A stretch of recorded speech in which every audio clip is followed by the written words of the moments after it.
Hi everybody, welcome back to Mando Lessons. My name is Baron Collins Hill, and this is not a mandolin. I wanted to do a quick introduction to the Irish tenor banjo.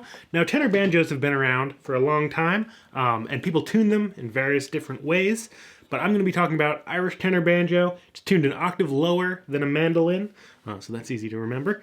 And people often play them in Irish music as a melody instrument. And I just wanted to, give you a little sound sample this week of what the Irish tenor banjo sounds like and kind of how I like to use it in traditional Irish music. So as you can hear, it's got that very kind of aggressive in a nice way. Very percussive sound. It's quite a bit louder than a mandolin. I got into playing Irish tenor banjo in sessions because if I was playing with, in larger sessions with lots and lots of fiddle players, I was having trouble hearing myself, and if I'm trying to lead sets of tunes, the mandolin wasn't quite cutting through, and I wasn't able to lead sessions as effectively as I would like.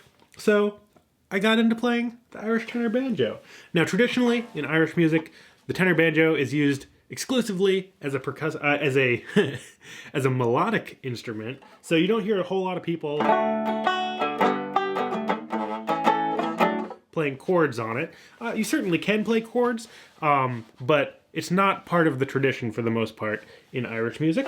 And that's because it's a very loud instrument, and you can really kind of overtake the sound of the melody, especially in smaller sessions with a tenor banjo if you're just chording along.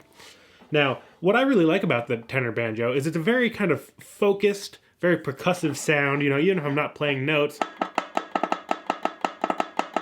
you can sort of get a sense of that percussive nature. There's not a whole lot of sustain that comes out of these things versus a mandolin or a fiddle. It's a very kind of treble focused sound, so they're not known for their beautiful big booming bass sound that comes out of a banjo. It's really about having a nice sound that really cuts through in a session and adds a little bit of kind of percussive and power and energy to the melody side of an Irish session.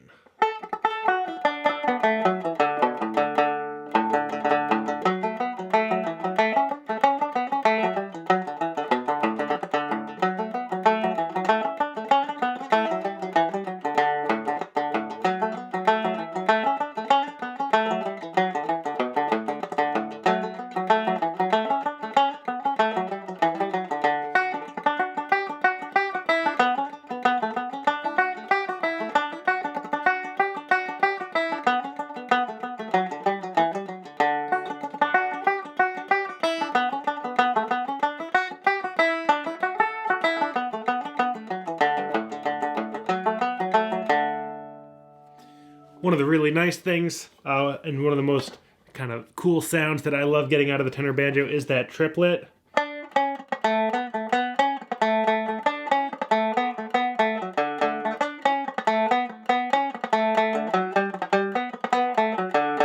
Really amps up the percussive nature of the instrument. Now, if you've watched any lessons on mandolessons.com about triplets, you'll know that I really like to mute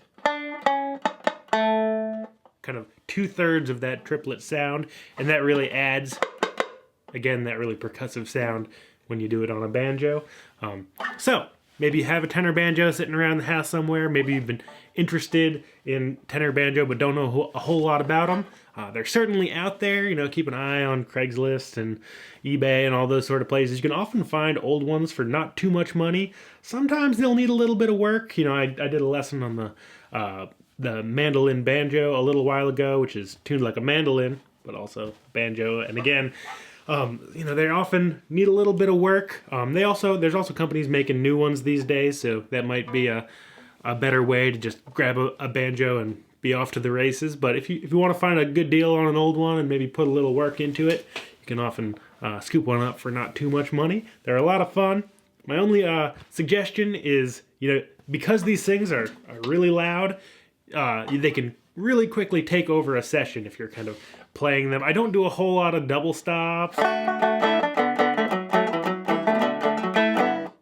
Any of that sort of double stop stuff really amps up the volume pretty quick. So if you're getting into playing tenor banjo, I would say, be extra mindful at sessions, because you really can put out a lot of sound, and you don't want to sort of steamroll a session and make it so other people can't hear themselves, or that you're kind of taking over the tempo or the lead of the session. But that's all for now. I just wanted to give you a little taste of the tenor banjo. Let me know in the comments if you got a tenor banjo or you play one. I love them because, if you play mandolin, it's the same tuning. The only difference really is you can kind of go, depending on the scale length of the instrument, they'll vary anywhere from like 19 to 23 inches in scale length. So some people will use them with mandolin fingering, where second fret with the first finger, fourth fret with the middle finger, fifth with the ring, and seventh with the pinky. And if it's a longer scale length, this is a short scale length, so I use that fingering, but on longer scale instruments, you might need to use your pinky on the fifth fret. So open, pointer on the second fret, ring on the fourth, and pinky on the fifth, kind of more guitar fingering. But it really depends on how big your hands are, what the scale of the instrument is.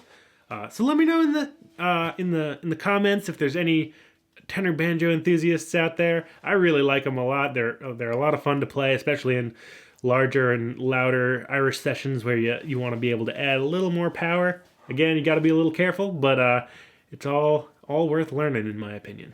Thanks so much for watching. Hope to see you again soon. Bye-bye.